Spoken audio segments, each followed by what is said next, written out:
I spent 38 years building a wall around my family. Turns out the man who tore it down had a key the whole time because I gave it to him. Let me tell you something nobody tells you about being a caregiver. It doesn't break you all at once. It doesn't hit you like a truck and leave you flat on the pavement. No, clears throat. It takes you apart the way water takes apart stone. Slowly, quietly, in ways you don't notice until the day you look in the mirror and you genuinely cannot remember the last time you slept past 5 a.m., cannot remember the last meal you ate sitting down, cannot remember the last time someone asked how you were doing and actually waited for the answer. That was me, Anthony Hyde, 77 years old, retired government contractor.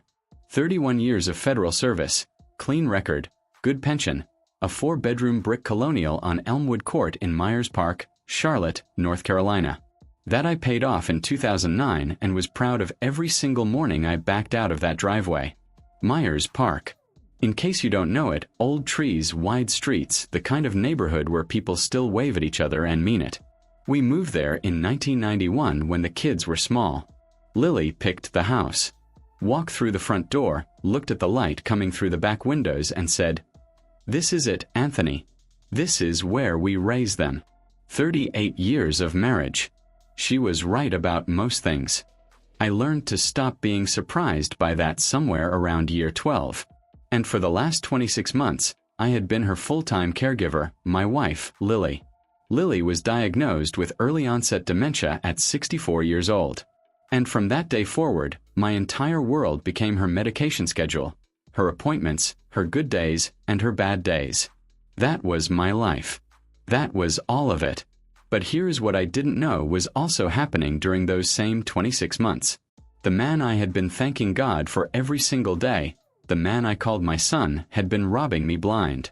And I will tell you exactly how he did it. We will get to that. But do us one quick favor. Subscribe. A lot of people watch without ever doing it, but it costs you nothing and it means everything to us. Hit the like button while you're at it and drop your thoughts in the comments after listening. You are going to love it here. The neurologist that diagnosed Lily was Dr. Ellison.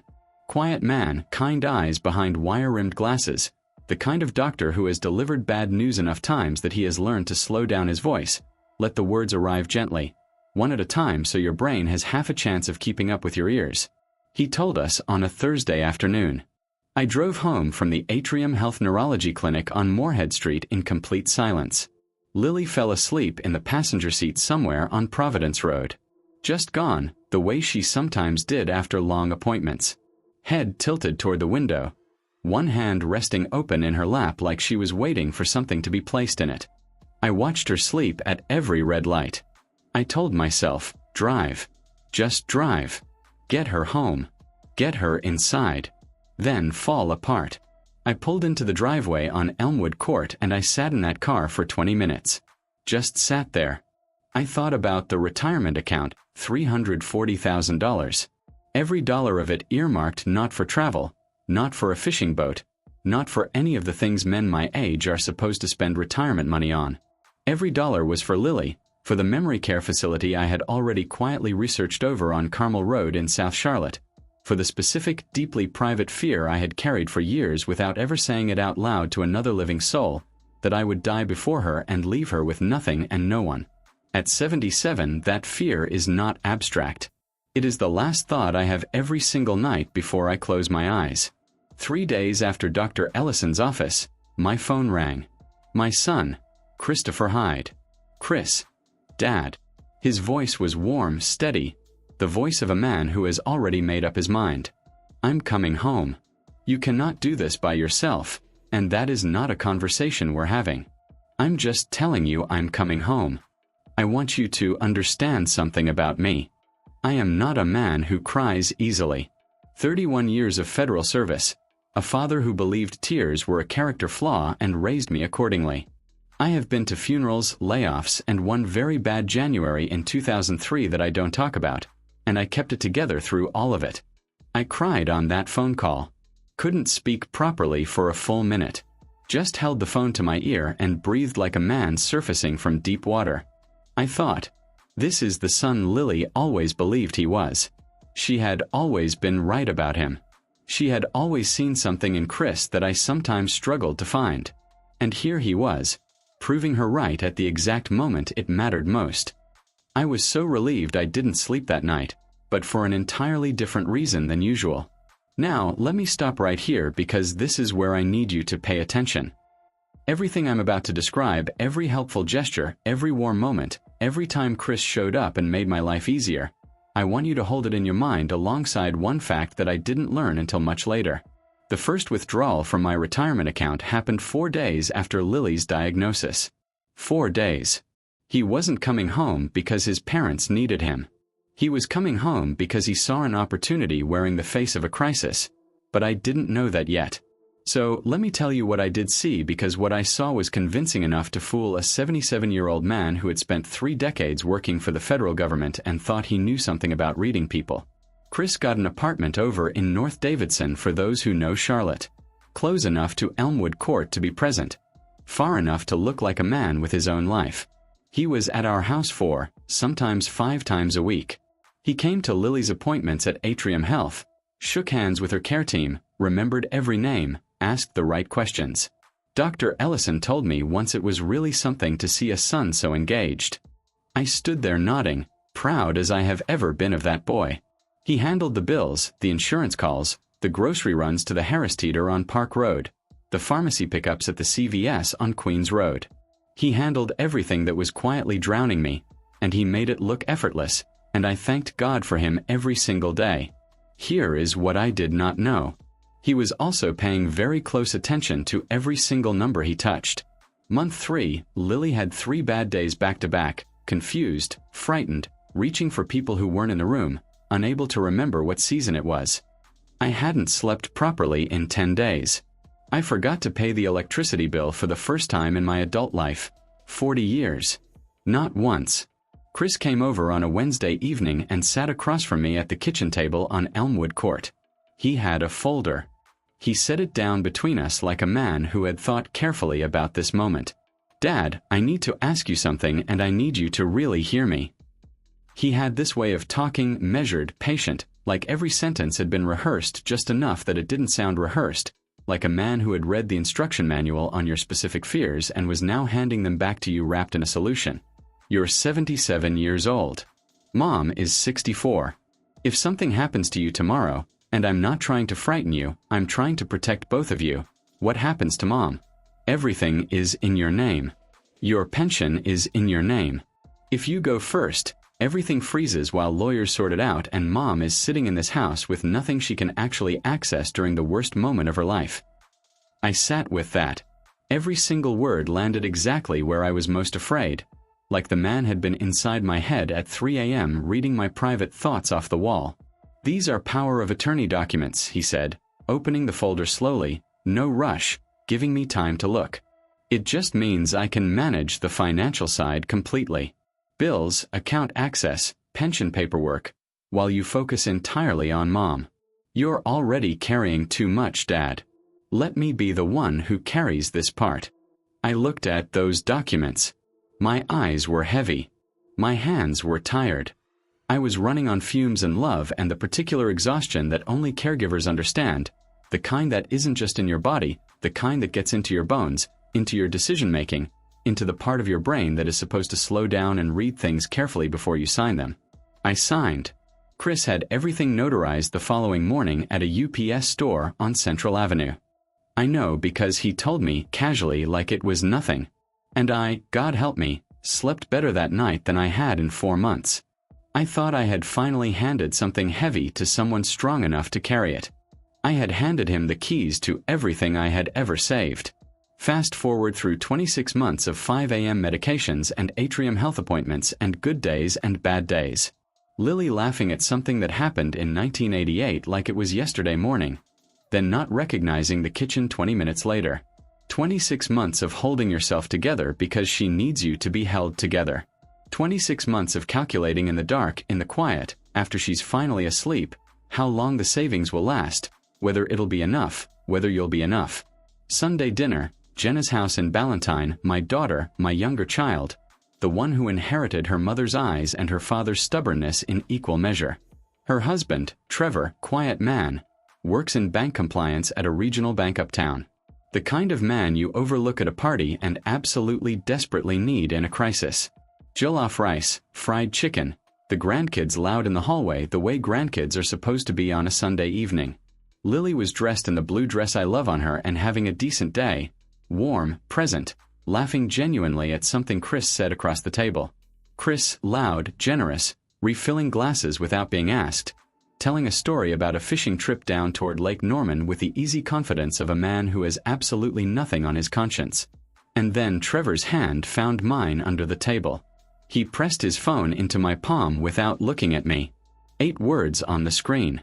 Dad, check your retirement account right now. Then 4 more words beneath it. Then fake chest pains. Now. I looked up at Trevor. His jaw was tight. His eyes were completely still. The eyes of a man who has been waiting a long time to open a door and has finally decided the moment is right. One slow nod, the kind that means trust me. Don't ask questions. Just trust me. I opened my banking app under the table. I had not looked at this account in months. Chris handled the finances. That was the arrangement. That was what I had agreed to. The number on the screen was $12,847. I stared at it. There had been $340,000 in that account. Every dollar of it saved across 31 years of federal service. Every dollar of it set aside for one purpose and one purpose only. Lily. $12,847. Chris was laughing at his own punchline across the table. Lily was smiling along. Bless her beautiful heart. Even though she had lost the thread of his story 3 sentences ago. The grandkids were running. The house smelled like Sunday. I put my hand flat against my chest. I don't feel right. I said quietly. I think I need some air. Jenna was on her feet before I finished the sentence. Concern so convincing that even Chris looked momentarily worried. She's her mother's daughter. She can perform calm the way other people breathe. Trevor helped me to the car. And Chris, my son, my blood, the man I cried with gratitude over on a phone call 26 months ago, stood in the doorway of his sister's house in Ballantyne and waved at me with his father's own face. Feel better, Dad. I'll check on you tomorrow. I sat in that car and the first thought I had was not about myself. It was not about the money. It was about Lily. That $340,000 was her safety net. The memory care facility on Carmel Road that I had bookmarked on my phone and visited twice without telling anyone. Walking the halls quietly.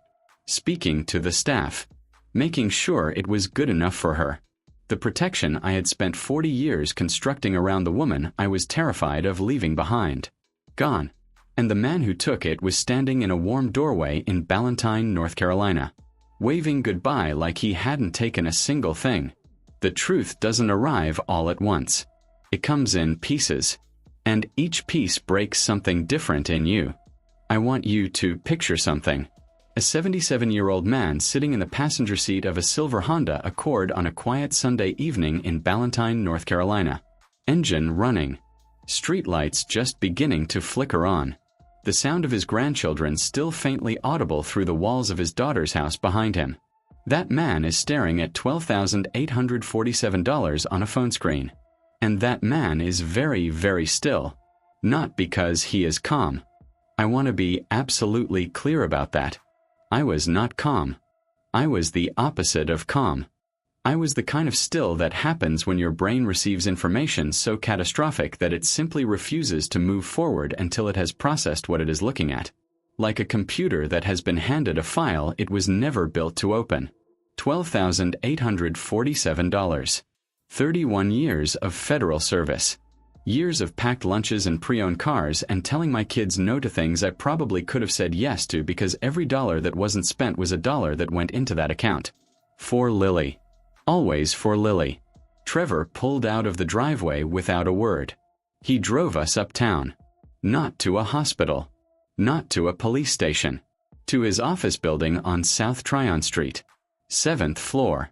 The building was empty on a Sunday evening and our footsteps echoed in the lobby like we were walking through a church.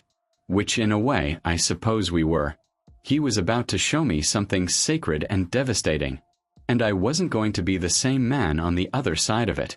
If you've been listening for a while and want stories like this to keep coming, it really helps if you hit that like button and subscribe. Thank you for real. Trevor closed the door. He sat down. He looked at me the way a doctor looks at you right before he tells you something you cannot unhear. Anthony, he said. And he never called me Anthony. It was always Dad.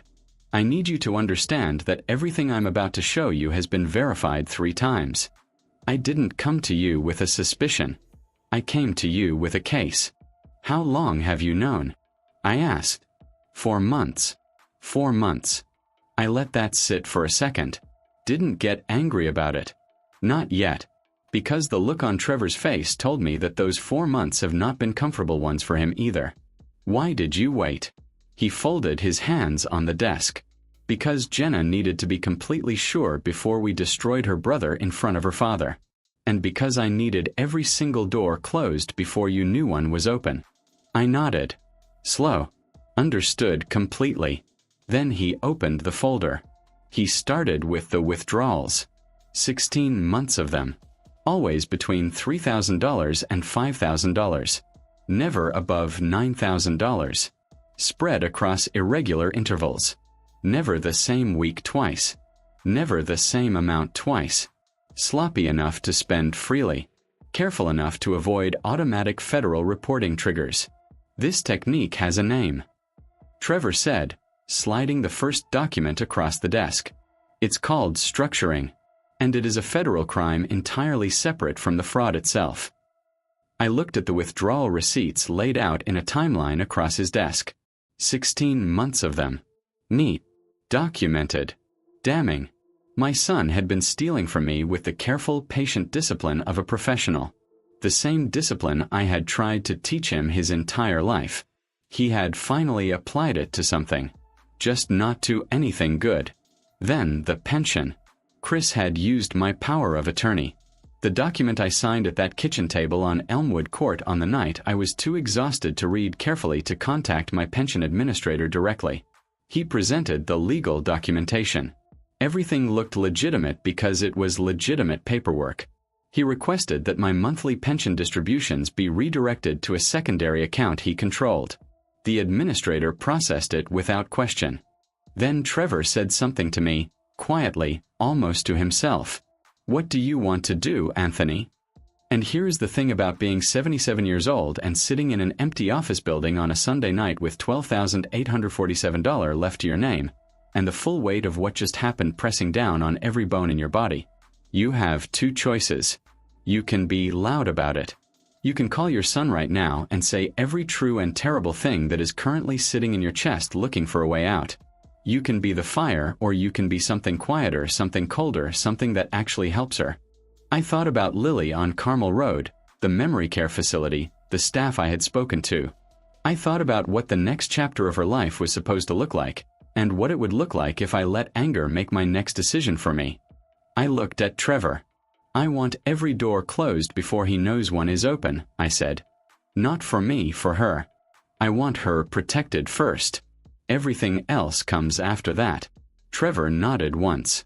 He already had a plan. Revenge is loud. Justice is quiet. I chose the one that actually helped her. There is something nobody tells you about justice. It doesn't feel the way you think it will. You spend your whole life watching movies where the good guy gets his moment, the dramatic confrontation, the speech, the satisfaction of watching the villain finally understand what they've done. You think that when your moment comes, it's going to feel like winning, like exhaling after holding your breath for a very long time. What nobody tells you is that when the moment finally arrives, when it's real, when it's your family, when the villain is your own blood, it doesn't feel like winning at all. It feels like amputation, necessary, correct, and permanent.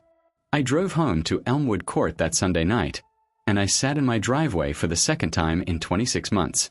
First time I sat there, I was trying to figure out how to protect Lily from a diagnosis. This time I was trying to figure out how to protect Lily from her own son.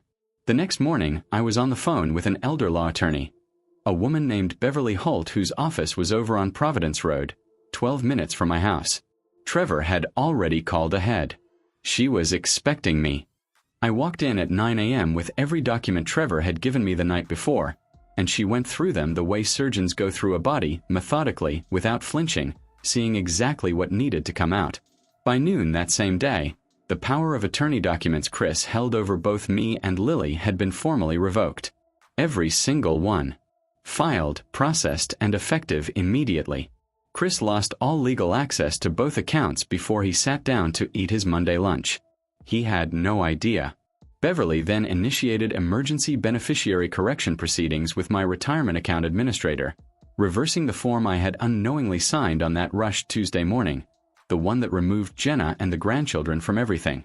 My daughter and my grandchildren were restored. Chris was removed. He still had no idea. Day 2, Trevor's compliance department at the bank opened a formal internal investigation.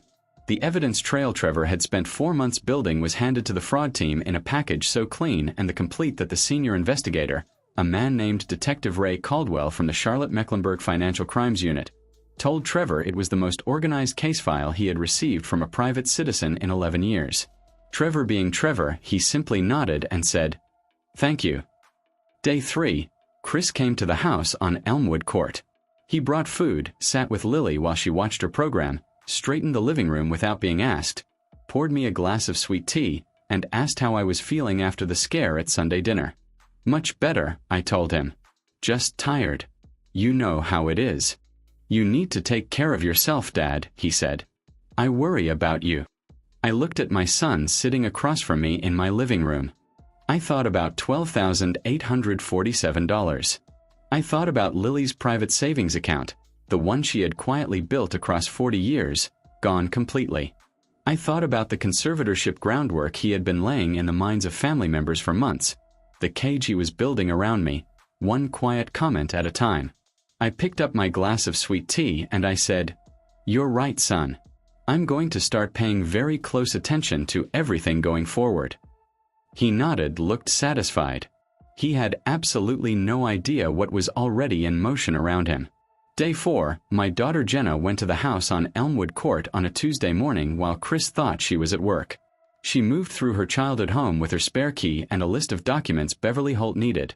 Original paperwork, files from the back office, things Chris didn't know she could access because he had never considered that Jenna might stop defending him long enough to move against him. She told me later that she didn't allow herself to feel anything while she was inside the house. She was completely focused, and she felt nothing until she was back in her car with the documents on the passenger seat. Then she sat there for 10 minutes before she could drive. I didn't ask her what the 10 minutes felt like. I already knew. Day 6, Beverly Holt initiated emergency Medicaid planning proceedings, identifying every protective measure still available to us given the documented fraud circumstances. She found pathways I didn't know existed, legal structures that could still shield Lily's care options even with the account depleted the way it had been. The memory care facility on Carmel Road, the one I had visited twice in secret, the one I had bookmarked on my phone and prayed over in the dark, was still reachable. Lily was going to be okay. For the first time in 9 days, I exhaled all the way. Day 7, Chris came back. He stayed longer this time, asked careful questions about my health, wondered aloud whether I had thought about updating my advanced directive paperwork. Just being responsible, Dad. Just thinking ahead. I looked at my son for a long quiet moment. I almost felt sorry for him. Almost. "You're absolutely right, Chris," I said. "I should be thinking ahead." He smiled. He drove home. Every door around him was already closed. He just hadn't tried any of them yet. Day 9, Sunday, I called Chris in the morning. "Son, I'm feeling much better. Come to Sunday dinner at the house this weekend. Bring something nice. We have a lot to be grateful for." He arrived at Elmwood Court at 6 o'clock with an expensive bottle of wine and his widest smile. The table was set carefully. Lily was in the blue dress, the one I have always loved on her. She was having a good day, present, warm, occasionally funny in the way that used to make me fall in love with her all over again in the middle of an ordinary Tuesday. She told a story from 35 years ago that made Jenna laugh despite everything she was carrying inside her chest.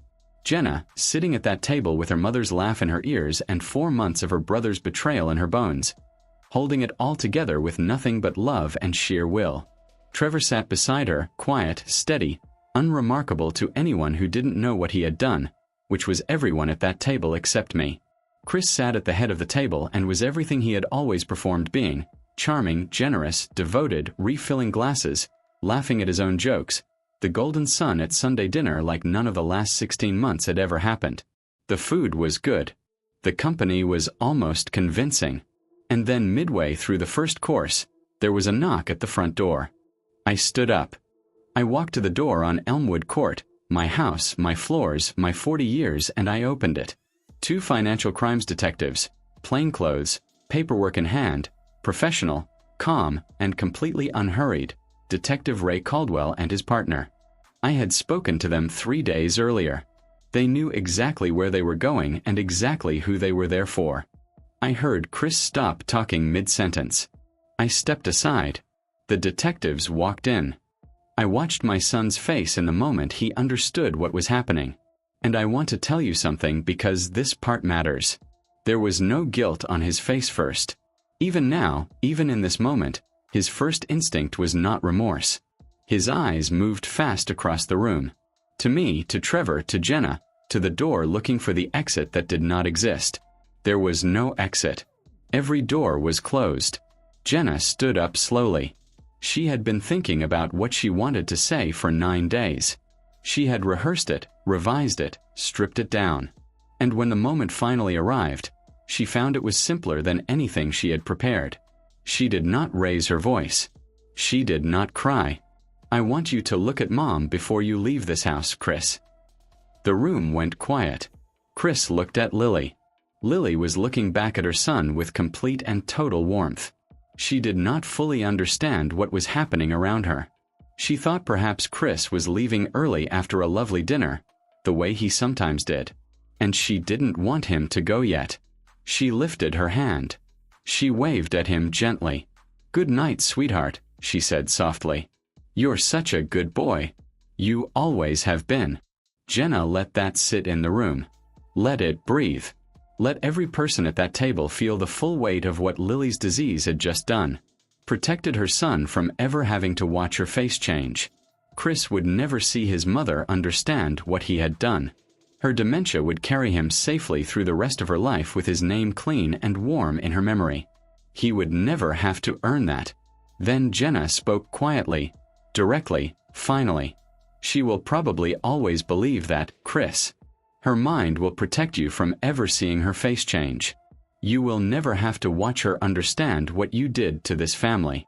She didn't pause. She didn't waver. "But I understand it. Dad understands it. And I need you to know every withdrawal you made while he was awake at 5 a.m. giving her medication, every document you had him sign while he was half blind with exhaustion trying to protect her, every time you sat at this table and let him thank God for you. I know all of it. And I will spend every day of the rest of my life making sure both of them are okay. Not because I have to, because that is what loving someone actually looks like." Chris was walked out of the front door of the house on Elmwood Court. And Lily, my beautiful, warm, still present Lily, watched him go and waved cheerfully from her chair at the dinner table, believing completely and peacefully that her son was simply leaving after a lovely family dinner, the way he always did. Chris pleaded guilty. The paper trail Trevor had built was too clean and too complete for any attorney to argue against. Elder financial abuse, criminal fraud, federal structuring charges. Restitution was ordered. It comes back slowly in pieces the way he took it. Some of it does not come back at all. I have made my peace with that. Or I am making it. Some days that's the best you can do. But Lily's care is protected. Beverly Holt and the emergency Medicaid planning she put in motion made sure of that. The memory care facility on Carmel Road, the one I visited in secret and prayed over in the dark, is now reachable. Lily will be okay. Not perfect. Not the life we planned, but okay. And okay right now is everything. I still think about something I have never fully understood until right now. Chris was my blood, but Trevor chose me. And when everything that should have held is broken, when the people who were supposed to love you have shown you exactly what they are, being chosen by someone who had absolutely no obligation to stay is the thing that